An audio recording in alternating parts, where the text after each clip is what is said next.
Bad girl நம்ம வெற்றிமாறன் அனுராக் காஷ்யப் தயாரிப்பில் வந்திருக்கிற ஒரு படம்.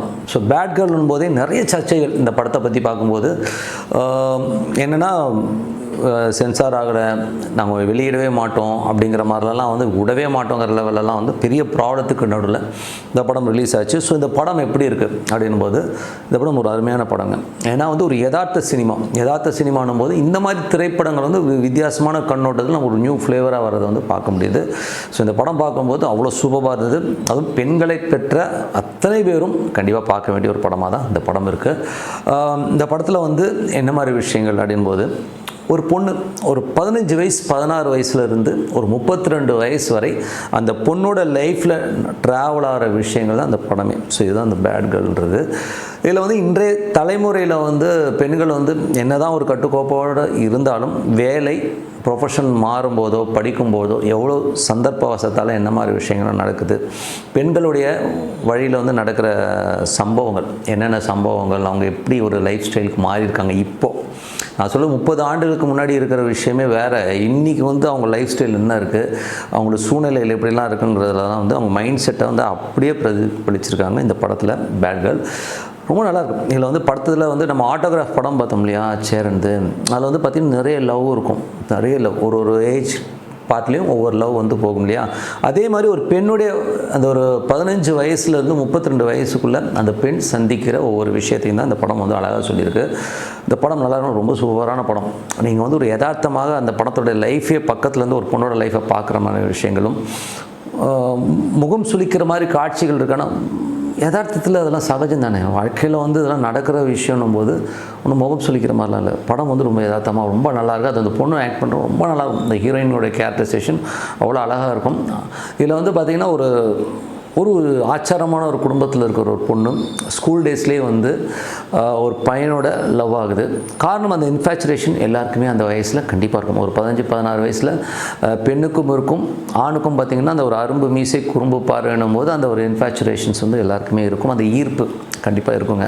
ஸோ அந்த ஈர்ப்பில் நடக்கிற விஷயங்கள், அப்புறம் அந்த பொண்ணு வந்து அந்த பையனை நம்பி வந்து வீட்டை விட்டே ஓடி வந்துடும். அதுக்கப்புறம் தெரிஞ்சு இவங்க அடித்து உதச்சி இது பண்ணும்போது அதுக்கு அடுத்தது வந்து பொண்ணு வந்து காலேஜுக்கு போகும்போது வேற ஒரு பையனை சந்திக்கிறது, அங்கே நடக்கிற சம்பவங்கள், அதுக்கப்புறம் அந்த பையனுக்கு அப்புறம் இன்னொரு பையனும் போது நமக்கு வந்து என்னடா அது இந்த பொண்ணு இப்படியா அப்படின்னும் போது அப்படிலாம் இல்லைங்க. இன்றைக்கி லைஃப் அப்படி தான் போயிட்டுருக்கு. அவ்வளோ அழகாக அந்த யதார்த்தமாக சொன்ன விஷயம் வந்து அவ்வளோ அழகாக இருக்கும். நான்லாம் வந்து அப்படிலாம் தப்புலாம் இல்லைங்க, நான்லாம் வந்து ரொம்ப ஒழுக்கமானவன், ரொம்ப ஆச்சாரமானவன், ரொம்ப பக்காவானவன் இன்றைக்கி எவனுமே சொல்ல முடியாது. நான் அவனை அடித்து சொல்கிறேன், யாராச்சும் ஒருத்தனோ ஒருத்தியோ நான் ஒருத்தனை தான் லவ் பண்ணேன் இல்லை நான் ஒருத்தனை தான் நினச்சிட்ருக்கேன்னு யாருமே சொல்ல முடியாது. ஏன்னா இன்றைக்கி அந்த காலகட்டம்லாம் மலையேறி போச்சுங்கிறது தான் உண்மையான விஷயம். இன்றைக்கி நடக்கிற எனக்கு தெரிஞ்ச நிறைய ஃபேமிலியில் பார்த்துருக்க விஷயத்தை அப்படியே வந்து கண்முன்னாடி வச்சுருக்கிறது வந்து ரொம்ப சூப்பரான விஷயம். இந்த படம் போய் பாருங்கள். ஏன்னா வந்து யதார்த்தமாக உலகத்தில் என்ன நடக்குதுன்னு தெரியாமல் ஏதோ நம்ம சீரியலில் பார்த்துட்டு ஓட்டிகிட்ருக்கிற தாய்மார்களுக்கு இந்த மாதிரி படம் பார்க்கும்போது நம்ம பொண்ணு இந்த மைண்ட் செட்டில் தான் இருக்கா அப்படிங்கிற விஷயம் வந்து உங்களுக்கு தெரியும். அவ்வளோ நல்ல படங்க. அந்த படம் வந்து போய் பாருங்கள். இதில் வந்து வெற்றிமாறன் வந்து போய் ஏன் இந்த படம் எடுத்திருக்காரு, அனுராக் காஷ்யப் எவ்வளோ பெரிய ஒரு டேலண்டான நடிகர் கம் ப்ரொடியூசர் கம் டேரக்டர், இவரும் சேர்ந்து எடுத்திருக்காங்கன்னா அந்த படத்தில் எவ்வளோ ஸ்டஃப் இருக்குன்றதை யோசிச்சு பாருங்கள். அந்த மாற்றங்கள், அந்த பொண்ணுடைய மாற்றங்கள், அதுக்கப்புறம் செக்ஸஸ் சம்மந்தமான விஷயத்தை பேசுகிற ஒரு சில டைலாக்ஸ் அதெல்லாம் வந்து ரொம்ப சூப்பராக இருக்கும். அதுக்கப்புறம் கிளைமேக்ஸில் வந்து இந்த பொண்ணுக்கு வந்து அம்மாவுடைய வந்து நிறைய டிஃப்ரென்ஸ் ஆஃப் ஒப்பீனியன் வந்துகிட்டே இருக்கும். என்றைக்குமே பெற்றவங்களுக்கும் இவங்களுக்கும் வந்து எப்போதுமே அது ஒரு கான்ஃப்ளிக்ட் வந்துகிட்டே இருக்கும் அந்த ஏஜ் இந்த 16 வயசுலேருந்து. அதே மாதிரி இந்த பொண்ணு வந்து அவங்க அம்மா வெறுப்பான், அந்த அம்மா நீ சரியில்லைம்மா எல்லாமே உன்னால் தான்மா நடந்ததுன்னு சொல்லிட்டு அந்த திட்டுற விஷயங்களும் சரி.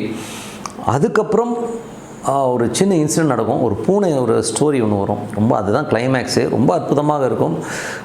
அந்த விஷயத்தை வச்சு அவங்க வந்து எலாபரேட் பண்ண விஷயங்கள் ரொம்ப சூப்பராக இருக்குங்க. ஸோ நீங்கள் படம் பார்க்கும்போது அது வந்து பெட் லவராக இருந்தீங்கன்னா உங்களுக்கு ரொம்ப ஹார்ட் டச்சஸாகவே இருக்கும் அந்த சீக்வன்சஸ்லாம்.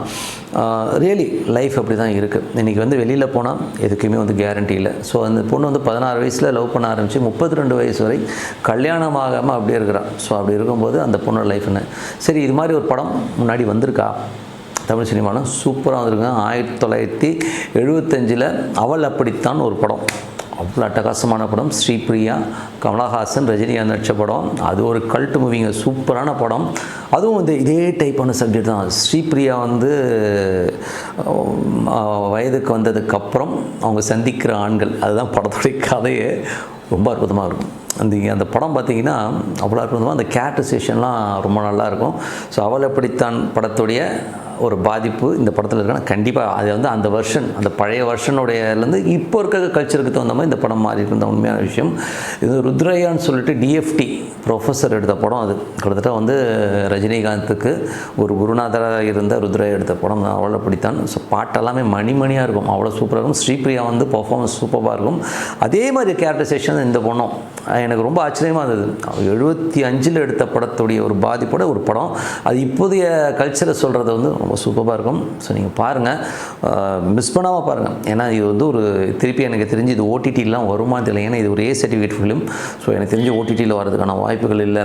எல்லாருமே வந்து திரைப்படத்தில் போய் பாருங்கள், ஒரு டிஃப்ரெண்ட்டான எக்ஸ்பீரியன்ஸ் கிடைக்கும். ஸோ உங்களிடம் விடைபெறுவது உங்கள் லக்ஷ்மி நாராயணன். வணக்கம்.